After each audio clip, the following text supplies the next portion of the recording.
என்ன சோகமே வந்து நிக்கிறார். எவ்வளவு சோகமா வர்றாரு பாத்தீங்களா? எவன் வீட்டுல என்ன விழுந்தா என்ன, எவ்வளவு சோகமா வருகிறார். சோகமே உருவாக வந்து நிற்கின்றார். ஐயா அண்ணா, என்ன குழந்தை பிறந்திருக்கிறது என்று பார்க்க சென்ற தாங்கள், ஐயா அண்ணா உங்க வீட்டுல எல்லாம் அப்படி வராதா?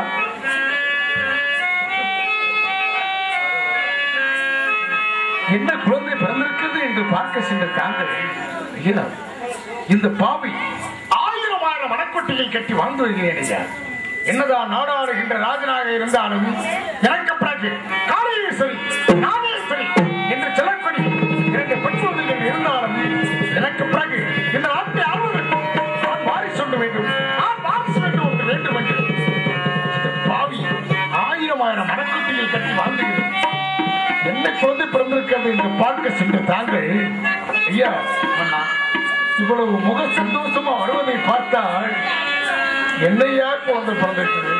அண்ணா, தங்களுக்கு 3வது பெண் குழந்தையை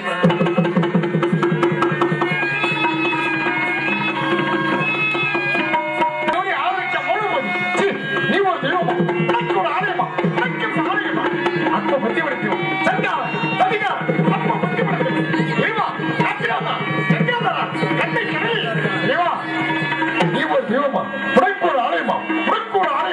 அப்ப பத்தி படுத்துவோம்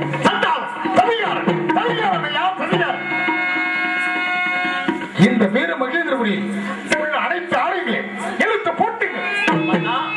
எந்த தெய்வத்திற்கு ஆலய வழிபாடு நடக்கக்கூடாது. இது சாமியப்பனாங்களுடைய கட்டளை கட்டளை கட்டளை. அண்ணா வேண்டாம் அண்ணா, அது போல செய்வது தவறு அண்ணா. உங்களுக்கு 3வதாக பிறந்துள்ள குழந்தை அதுவும் தெய்வ குழந்தை மன்னா. கங்கை யமுனா சரஸ்வதி என்று சொல்லக்கூடிய மூவகை பெண்களில் ஒருவராக 3வதாக பிறந்துள்ளார் மன்னா. அதனால் நீங்கள் தயவு செஞ்சு ஆலயங்கள் தோறும் எப்பொழுதும் நடக்கக்கூடிய சிறப்பு பூஜைகள் அனைத்தும் நடக்கட்டும் மன்னா. ஆத்திரக்காரனுக்கு அறிவு சற்று என்று சான்றோர்கள் கூறினார்கள். அலைவர்கள், கலைமகள், மலைமகள், இச்சாசக்தி, இரையாசக்தி, ஞானவாசக்தி 30 தேவியார்கள். 3 தேவியார்களுக்கும் அடியில் தகப்பன் கொடுத்து வைத்திருக்க வேண்டும் ஐயா. அமைச்சரில் இந்த 3வது பெண் குழந்தை பிறந்த விழாவை சந்தோஷ தினவிழாவாக கொண்டாட வேண்டும். அப்படியே எங்கு பார்த்தாலும் மாமல தொடர்கள், வார வேடிக்கைகள், நாட்டில் உள்ள மக்கள் அனைவரும் அரவணையிலே வந்து உணவு அருந்திவிட்டு யார் என்ன நினைக்கிறார்களோ எதை நினைக்கிறார்களோ இல்லை என்று சொல்லாமல் ஆடி வழங்க மனிதர் காத்திருக்கிறார் என்று பல சாட்டு ஏற்பாடு செய்கிறேன்.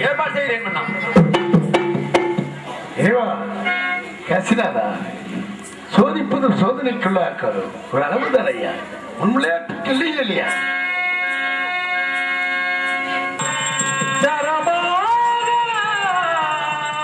இந்த மனம் சாய்ந்து போனா என்ன செய்யலாம்? சாய்ந்து போனா சிலையாகலாம்.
சொன்ன கேட்டேன்.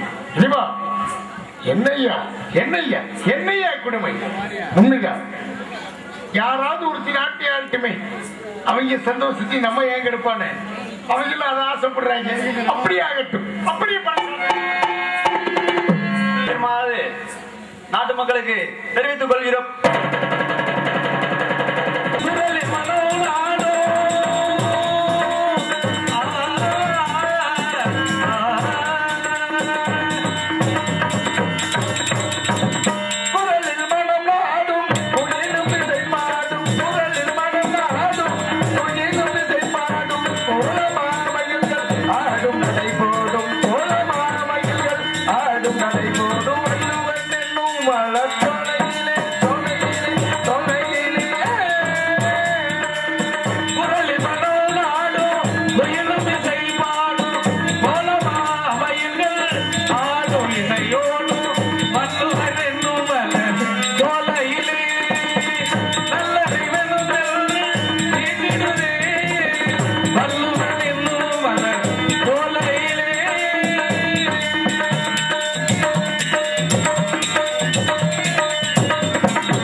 செட்டியார் வணிக குலத்திலே பிறந்து 10 நூல் எடுத்து வெளிநாடுகள் சென்று வியாபாரம் செய்து வருகிறேன். ஆனால் என் பாரம்பரியமாக நூல் வியாபாரம் செய்வது வழக்கம். எனக்கும் என் மாமா மகள் துளசிக்கும் திருமணம் முடிந்து பல ஆண்டுகளாக குழந்தை பாக்கியமே இல்லை. போகாத ஆலயங்கள் இல்லை. ஆலயங்கள் தோறும் 6 கால பூஜை செய்து அன்னதானம் விட்டு பால் அபிஷேகம் செய்யும் எனக்கு அந்த இறைவன் எல்லா செல்வங்களும் கொடுத்திருக்கிறார். ஒரு மனிதனுக்கு திருமணம் முடியும் போது 16 பெற்று பெருவாழ் வாழ்க என்று சொல்லி வாழ்த்துவார்கள். ஆனால் அந்த இறைவன் எனக்கு 15 செல்வங்களை கொடுத்த இறைவன் எனக்கு ஒரு குழந்தை செல்வத்தை கொடுக்கவில்லை. உமா மகேஸ்வரா, தாயே பராசக்தி, நான் வியாபாரத்துக்கு செல்லும் பொழுது மக்கள் எல்லாம் சொத்து எவ்வளவு இருக்கிறதா என்று கேட்கிறார்கள். இல்லையே ஐயா, முத்து மாணிக்க செட்டியாரை திறவுகளோடு திறவையும் தேடும் முத்து மாணிக்க செட்டியார் என்றால் உலகத்தில் தெரியாதவர்கள் யாரும் இருக்க மாட்டார்கள். உங்களுக்கு எத்தனை குழந்தைகள் ஐயா இருக்கிறது என்று கேட்கின்றார்கள். அவர்கள் கேட்கும் பொழுது என் படம் எவ்வளவு வேதனைப்படுகிறது. உமா மகேஸ்வரா, காசி விஸ்வநாதா, கருணையின் கடலே, இல்லை நான் என்ன பாவம் செய்தேன்? இல்லை நான் செய்த பாவமா? இல்லை என் முன்னோர்கள் செய்த பாவமா? இறைவா, இத்தனை செல்வங்களை கொடுத்த இறைவன் எங்களுக்கு ஒரு மனதை செல்வத்தை கொடுக்கவில்லையே என்ற மனக்குறை ஒன்றுதான். இருந்தால் நான் வெளிநாடு சென்று வியாபாரத்துக்கு சென்று விடுகிறேன். என் மனையால் துளசி எந்த நேரம் பார்த்தாலும் வீட்டில் அழுது விளம்பிக் கொண்டிருக்கிறார்கள். மக்கள் எல்லாம் மனையை பார்த்து என்ன பேசுகிறார்கள்? பிள்ளை இல்லாத பெரும்பாவி, மக்கள் இல்லாத மாதாவி, இவள் முகத்தில் விழித்து போனால் நான் போகும் காரியம் கூட நின்று விடுவே என்று சொல்லும் பொழுது அவள் மனம் எவ்வளவு வேதனைக்கு உள்ளாகும். உமா மகேஸ்வரா, இத்தனை செல்வங்களை கொடுத்த இறைவன் எங்களுக்கு ஒரு மணலை செல்வத்தை கொடு இறைவா, இறைவா என்று அந்த இறைவனை நினைக்காத நேரம் இல்லை, வணங்காத நாள் இல்லை. இறைவா, பாரம்மா, உன் கருணையுள்ளம் யாருக்கு தான் வருமம்மா, அம்மா கருமாறி கத்திரந்து பாரம்மா.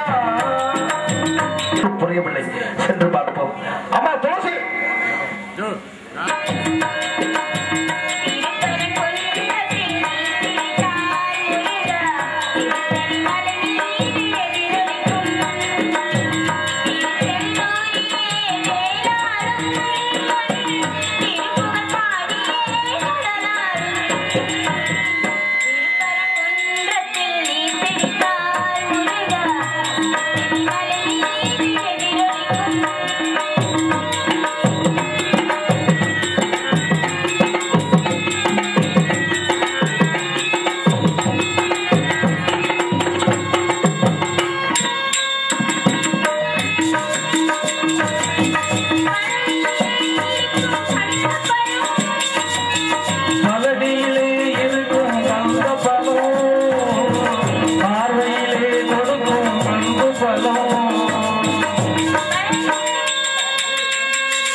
பெயர் முத்துமாணிக்க செட்டியார். எங்களுக்கு திருமணமாகி நீண்ட நாட்கள் ஆகி வாங்குறதுக்கு நான் போகணும். குழந்தையே இல்ல. யோசிச்சு பாரியா, கடை இருக்கான்னு சொல்லி நான் வாங்கிட்டு போறேன். இருக்கு கடை. அப்ப ஒரு ரூபா முடியா? அவர் வந்து வெளிநாடு போய் வியாபாரம் பார்த்து கொண்டிருக்கிறார். நானும் இங்க வீட்டுல இருக்கேன். ஒரு கோயில் போலன்னு எங்க போனாலும் சரி, ஐயோ அங்க பாரு பாவி பரப்பா பிள்ளை இல்லாதவ வர்றா, ஒதுங்கி நில்லுங்கன்னு எல்லாம் ஓரஞ்சலமா போயிட்டு இருக்காங்க. ஒரு நாள் இப்படித்தான் கோயில் பக்கம் போனேன். போய் ஒரு சின்ன குழந்தைய பார்க்கவும் ஆசை தாங்க முடியாம கட்டி அணைச்சு முத்தமிட்டேன். உடனே அந்த அம்மா கேக்குது, ஏய் நீ எல்லாம் எதுக்கு என் குழந்தைய தொடுற, பிள்ளை இல்லாத பாவி, என் குழந்தைய தொட்டு தூங்குறதுக்கு கெனடி இருக்குது, ஒதுங்கி போடி மதம் மலட்டு சிரிப்பு அப்படின்னு ரொம்ப கேவலமா பேசினாங்க. என்னால தாங்கிக்க முடியல.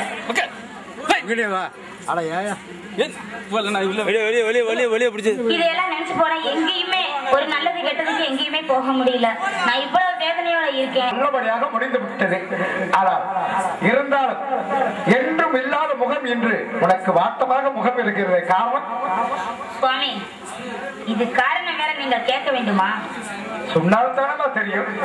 சுவாமி, நம்மளுக்கு குழந்தையே இல்லைன்றது நீங்க மறந்துட்டீங்களா? ஆமா, அந்த இறைவன் எல்லா செல்வங்களுக்கும் ஒரு மனிதனுக்கு கொடுத்து விட்டால் அந்த இறைவனை யாருமே நினைப்பதில்லை என்பது அவனுடைய திருவுரையாடலாமா. உனக்கு குழந்தை நானாகும், எனக்கு குழந்தைய நீயாகவும் இருந்து கொண்டிருக்கிறோம். சுவாமி, இறைவனை நான் மறக்கவில்லை சுவாமி. வாரந்தோறும் கோயில் குழந்தை போய் கொண்டுதான் இருக்கின்றேன். என்னமா? கடவுளுக்கு ஆறுகால பூஜையை செய்து கொண்டுதான் சாமி வருகிறேன். ஆனால் அந்த கடவுள் இன்னும் கண்ணு திறக்காம என்னை வந்து ஏத்துக்காம இருக்கிறார். ஆமா, என்றாவது அந்த இறைவன் நான் வணங்கும் தெய்வம் நமக்கு மக இருப்போம் என்று நான் நினைக்கிறேன். இருந்தாலும் மக்கள் பேசுவதை பார்த்தால் நாம் ஏன் உயிரோடு வாழ வேண்டும்? இவ்வளவு செல்வங்கள் இருந்து என்ன செய்வது? கொஞ்சம் விளையாட ஒரு குழந்தை செல்வமே இல்லை என்ற மனக்குறை இருக்கின்றது. ஏனென்றால் நாட்டிலே மனிதனாக பிறக்கிறோம், நல்லவனாக வாழ்கின்றோம். எல்லா செல்வங்களும் இருந்தாலும் கடைசியில இறக்கும் போதாவது கொள்ளி வைக்கவாவது ஒரு குழந்தை வேண்டும். அதற்கு கூட கொடுத்து வைக்காத பாவியாக நாம் இருக்கின்றோம். நாம் இருப்பதை விட சாவதே மேல் என்று என் மனம் தோன்றுகிறதம்மா. சுவாமி, நீங்கள் நினைத்தபடியே தான் நானும் நினைத்துக் கொண்டிருக்கின்றேன். இந்த உலகத்தில் வாழ்வதற்கு முதலில் வந்து கடவுள் கொடுக்க வேண்டிய செல்வமே குழந்தை செல்வம் தான். அதான் வேண்டாம்னு சொல்லிட்டு ஒதுக்கி கடவுள் 15 செல்வத்தை கொடுத்து என்ன புண்ணியம் சாமி? செல்லும் பொழுது என்னை பற்றி என்ன பேசுகிறார் தெரியுமா? அதோ போராட முத்து மாணிக்க செட்டியார் பிள்ளை இல்லாத பெரும்பாவி, மக்கள் இல்லாத மாதாவி, இவன் முகத்தில் விழித்து போனாலும் நாம் போகும் காரியம் கூட நின்றுவிடும் என்று சொல்லுகின்றானம்மா. அந்த பேச்செல்லாம் கேட்கும் பொழுது என் மனம் அப்படியே எவ்வளவு துடிதுடிக்கிறது தெரியுமா? அம்மா துளசி, நாம் கிட்ட இருக்கிற ஆலயங்கள் தோறுக்கும் ஏழைகளுக்கும் கொடுத்து விட்டு நாம் இருவர் எங்கேயாவது போய் இறந்து விடுவோம். இதனால் சகலமான பேர்களுக்கு தெரிவிப்பது என்னவென்றால், ஐயா, வீரமகத்திலே ஆகக்கூடிய சாமியப்ப நாயக்கருக்கு 3வது பெண் குழந்தை பிறந்த காரணத்தினால் யார் எதை கேட்டாலும் இல்லை என்று சொல்லாமல் வாரி வழங்கி கொண்டிருக்கிறார் சாமியப்ப நாயக்கர். இது வந்து அரசாங்க உத்தரவு. அம்மா துளசி, நாமல் சாக போனமல்லவா, நமக்கு சாக துணிந்தவர்களாமா இந்த பூமியில் பிழைக்கப் போகின்றோம். நாட்டு மக்கள் அனைவரும் அரண்மனைக்கு வந்து அறுசுவை உணவு உண்டு, யார் எதை கேட்டாலும் இல்லை என்று சொல்லாமல் மன்னர் வாரி வாரி வழங்கிக் கொண்டிருக்கிறாராம்.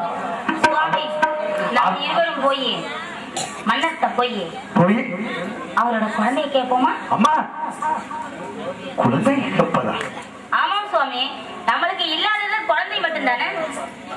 அம்மா, மன்னர் என்ன சொல்லியிருக்கிறார்? எதை கேட்டாலும் தருகிறேன் என்று சொல்லியிருக்கிறார் அல்லவா? இருக்கிறாரம்மா. இருந்தாலும் 10 மாசம் செமந்து பெற்ற குழந்தைகள் அல்லவா, எவனுக்கு 7 குழந்தை கொடுத்தாலும் உயிரோடு யாராவது ஒரு குழந்தை கொடுப்பார்களம்மா? சுவாமி, நாம் இருவரும் வந்து இறப்பதாக முடிவு செய்திருக்கிறோம். நம்ம போய் இன்னைக்கு மன்னரை பார்த்து நம்ம மனசுள்ளத கேட்போம். அவர் தந்தாருன்னா நம்ம உயிரோட இருப்போம், இல்லை என்றால் அவரோட காலடியிலேயே விழுந்து இறந்து விடுவோம். நல்ல யோசனைதான். எப்படியே நாம சாக போவது உண்மை. குழந்தை கேட்போம், கொடுத்தால் பார்ப்போம், இல்லை என்றால் காலையிலே மாண்டு விடுவோம்.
பாருங்க மக்கள் முகத்தில பாருங்கள்.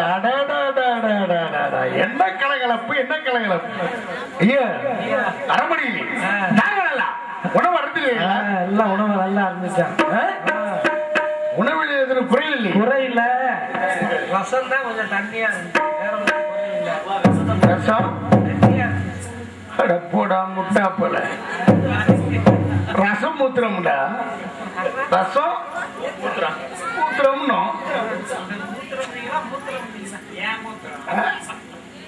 ரசம் மூத்திரம்னோ மூத்திரம்னு சொன்னீங்களா? அந்த ரசம் தண்ணியா இருப்பதற்கு பேர் தான் ரசம். ஐயா மன்னா அனைவரும் அரமனையிலே வந்து உணவருந்து விட்டு மன்னர் வாழ்க்கை, மக்கள் வாழ்க்கை, மகளிர் வாழ்க்கை என்ன செல்கிறார்கள். அனைவரும் வாழ்த்து செல்கிறார்கள். அடேப்பா கேட்பதற்கு பெருமையாக இருக்கிறது. எங்கே சிம்மாசனம்?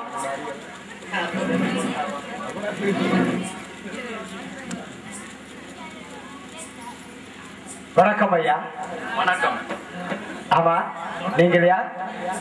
நான் செட்டியப்ப நாயக்கரின் அரசவையில் உள்ளவர். அமைச்சருக்கு தாங்கள் மந்திரி.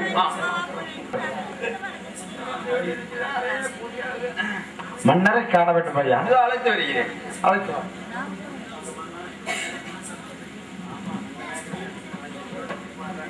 மன்னா வணக்கம். என்ன சொல்லும், என்ன சொல்லும்? ஐயா ஐயா மன்னா, என் நாட்டுக்கு கட்டுப்பட்டவரா தாங்கள்? ஆமண்ணா, தாங்கள் நாட்டுக்கு கட்டுப்பட்ட விஜயமௌரி நகரத்தை சேர்ந்தவர். என் நாட்டு குடிமகனா? ஆமன். வீர மகேந்திரபைக்கு கட்டுப்பட்ட விஜயமாநகரை சேர்ந்தவர். என்னுடைய பேர் முத்து மாணிக்க செட்டியார். அம்மையா, என் மனைவி துளசி அம்மாள். ஐயா, இன்னும் தாங்கள் மந்திரி விளையாட்டு பிள்ளையாகவே இருந்து கொண்டிருக்கிறார். அனுபவம் இல்லை அல்லவா, அதனால அப்படி இருக்கிறார். மன்னா, எங்களுக்கு மாபெரும் ஒரு குறை இருக்கின்றது மன்னா. என்ன குறை ஐயா? தாங்களிடம் வந்தால் அந்த குறை நீங்கிவிடும் என்று தாங்களை நாடி வந்திருக்கின்றோம். ஐயா, நான் எண்டு கொண்டிருக்கும் மண் மீது ஆணையிட்டு சொல்கிறேன், என் தாய் மீது ஆணையிட்டு சொல்கிறேன். தாங்கள் இதை கேட்க நிற்கின்றீர்களோ இல்லை என்று சொல்லாமல் வாரி வழங்க காத்திருக்கின்றேன். கேளுங்கள் ஐயா. மன்னா, ஒரு மனிதனுக்கு திருமணம் முடியும் போது 16 பெற்று பெறுவார் வாழ என்று எல்லோரும் சொல்லி வாழ்த்துவார்கள். உண்மை அதுதான். ஆனால் அந்த இறைவன் எங்களுக்கு 15 செல்வங்களை கொடுத்த இறைவன் ஒரு குழந்தை செல்வத்தை கொடுக்கவில்லை. ஐயா, மக்கள் எல்லாம் எங்களை பற்றி என்ன பேசுகிறாரு தெரியுமா? ஐயா, பிள்ளை இல்லாத பெரும் பாவி, ஐயா, மக்கள் இல்லாத மாதா, வேண்டாம் ஐயா, வேண்டாம் எல்லாம் பேசி பேசுகிறார்கள். அவர்கள் வார்த்தை கேட்க முடியாமல் இருவர் எங்கேயாவது போய் மாட்டு விடுவோம் என்று சென்றோம் ஐயா. ஆனால் பறைசாற்றினரை கேட்டோம். வீர மகன்கள் ஆளக்கூடிய சாமியப்ப நாயக்கருக்கு தாங்களுக்கு ஏற்கனவே 2 பெண் குழந்தைகள், 3வது பெண் குழந்தை பிறந்திருப்பதால் நாட்டு மக்கள் அனைவரும் வந்து அறுசுவை உணவு உண்டு யார் எதை கேட்டாலும் தருகிறேன் மன்னர் என்று பறைசாற்றினார்கள். அதை கேட்டு தாங்களிடம் குறையை சொல்லி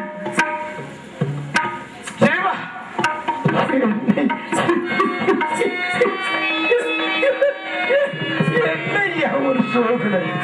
ஐயா, ஐயா, ஐயா, ஐயா, ஐயா, உங்களுக்கு 15 செல்வங்களை வெளியே கொடுத்திருக்கிற ஆண்டவன் ஒரே ஒரு செல்வம் எழுதிட்டு யார் எழுது என்ப மக்கள் மலைக்குள் கிளந்தவர் என்று சாடுகள் சொல்லியிருக்கிறார்கள். ஐயா, ஐயா,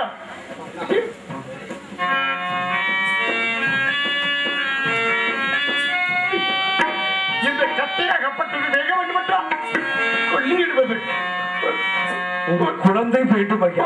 ஒரு குழந்தை தேவை. அதற்கு கூட கொடுத்து வைக்காத பாவியாக இருக்கின்றோம் ஐயா. ஐயா, அது ஆணாகவும் இருக்கலாம், பெண்ணாகவும் இருக்கலாம். ஐயா, ஆனால் தாங்கள் நாயக்கர் குலத்தில் பிறந்தவர்கள் வாக்கு தவற மாட்டேன் என்று கேள்விப்பட்டிருக்கின்றோம். ஆண்டவன் நாக்கை படைத்தது வாக்கை காப்பாற்றும் அடிக்கடி. ஆனால் தாங்களை மன்னராக நினைக்கவில்லை, நாங்கள் வணங்கும் தெய்வமாக நினைத்து வந்திருக்கின்றோம் ஐயா. தங்களுடைய பெயரும் முத்து மாணிக்க செட்டியார், அம்மையார் பெயரும் துளசி அம்மாள் ஐயா. பாரு பாப்பா பேசுவாங்கல்ல, பேசுவாங்க ஐயா. இருந்தாலும் என் மனையால் ரொம்ப மன வருத்தத்தோடு கவலையோடு இருக்கின்றார் ஐயா.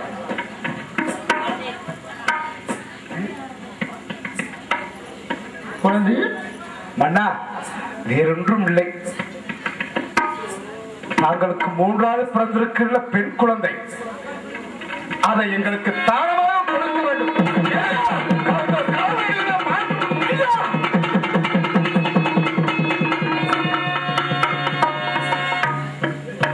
பாவத்தை நான் எங்கேயா போய் ஐயா, நான் எத்தனையோ பாவங்கள் செய்திருக்கிறேன் ஐயா. இந்த பாவத்தை எங்கேயா போய் போக்குவது ஐயா?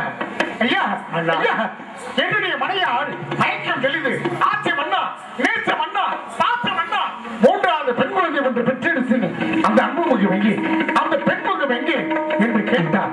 இந்த பாவியாளுக்கு என்னையா பதில் சொல்வது மன்னா? ஏனென்றால் அந்த குழந்தையை கொடுத்தால் நாங்கள் இந்த பூமியில் இருவரும் உயிரோடு வாழ்வோம். இல்லாவிட்டால் இருவருமே தாங்கள் காலடியிலே மாண்டோம். வேண்டாம் வேண்டாம் வேண்டாம் வேண்டாம். அமைச்சரே, உங்க உயிரை விடுறதெல்லாம் கேட்டு எவ்வளவு சந்தோஷமா இருக்கீங்க. ஆனா உங்களை மாதிரி ஒரு ஓரஞ்சு வாழ வேற எவனையும் பார்த்தது இல்லையா? அவங்க 2 பேரும் உயிரை விடுறேன்றாங்க. நீங்க கேட்டுக்கிட்டு நின்றுகிட்டே இருக்கீங்களா? நாம் கூறியது போல் கொடுத்து விட வேண்டும் அண்ணா. நாம் பறைசாற்றியதுபடி கொடுத்து விட வேண்டும் ஐயா. அண்ணா, நான் என்ன பறைசாற்றினேன்? யார் வந்து எதை கேட்டாலும் கொடுத்து விடுவாரு நீங்கள் கூறினீர்கள். அதற்காக நான் பெற்ற பெண் குழந்தையவா? நான் கூறியது அதுதானே அண்ணா. என்ன கூறினே? யார் வந்து எது கேட்டாலும் கொடுத்து விடுமாறு சொன்னீர்கள் அல்லவா? ஐயா, அம்பு எய்தவன் நான் இருக்கையில் அம்பு ஏன் நோகுவானே? யார் எது கேட்டார் தானமாக தருகிறேன் என்று சொன்ன பாவி ஏற்றான் கேட்க வேண்டும், இதை கேட்க கூடாது என்று நான் சொல்லவில்லையே. ஐயா ஐயா, உங்களுடைய மகாராணியார் மயக்கமாக இருக்கும் பொழுது 3வது பிறந்த பெண் குழந்தை எடுத்து வாருங்கள், எடுத்து வாருங்கள். செட்டியாரே மன்னா, தாங்கள் எங்களுக்கு மன்னர் மட்டுமில்லை, எங்கள் உயிரை காத்த தெய்வம் ஐயா. இல்லை ஐயா, 3வது பெண் குழந்தை பிறந்ததோ நாய்க்கர் வம்சத்தில், பலரப்போவதோ செட்டியார் பாரம்பரியத்தில். எங்கே ஐயா இருக்கிறது ஜாதி? ஐயா, ஜாதிகள் இல்லை அடி பாப்பா என்று ஒரு கவிஞர் பாடினார். ஐயா அமைச்சரே, சொல்லுங்கள் ஐயா. செட்டியாரே, இந்த குழந்தை தங்களுக்கு தானமாக கொடுத்து விட்டார். அது தங்களுக்கு தானே சென்றும்? ஆமண்ணா, தங்களுக்கு தானே சென்றும். மன்னா, அந்த குழந்தைதான் எங்களுக்கு சொந்தம். இருந்தால் நீங்கள் பெண் ஈன்றெடுத்த பிள்ளை அல்லவா, தாங்கள் பார்க்க வேண்டும் என்று சொன்னால் சொல்லிவிட்டால் அந்த குழந்தையை கொண்டு வந்து காட்டி விடுவோம். என்றாவது ஒரு நாள் எனக்கு என்ன வந்து அந்த குழந்தையை பார்க்க வேண்டும் என்று என்ன வந்து உங்கள் வீடு தேடி வந்தா இந்த பாவியை பார்க்கலாம்.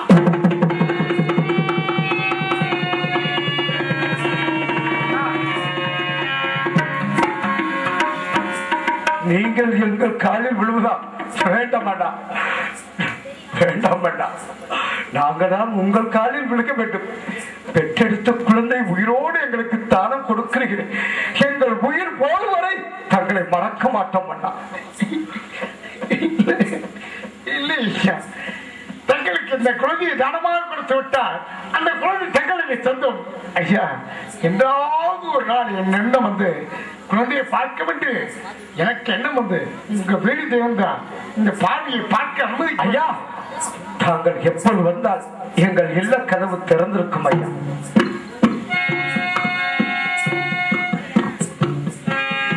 தாயே, என் குழந்தை அன்பு குழந்தையை முகத்தை பாருமா. இது பார்ப்பவர்களுக்கு விளையாட்டாக தெரிந்தாலும்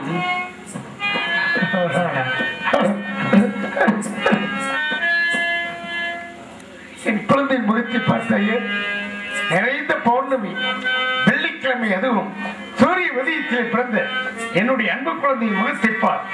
தகத்தை போன்று தகதமென்று ஒளியக்கூடிய அன்பு முகத்தை பார். அம்மா, இந்த அன்பு குழந்தை முகத்தை பாரம்மா.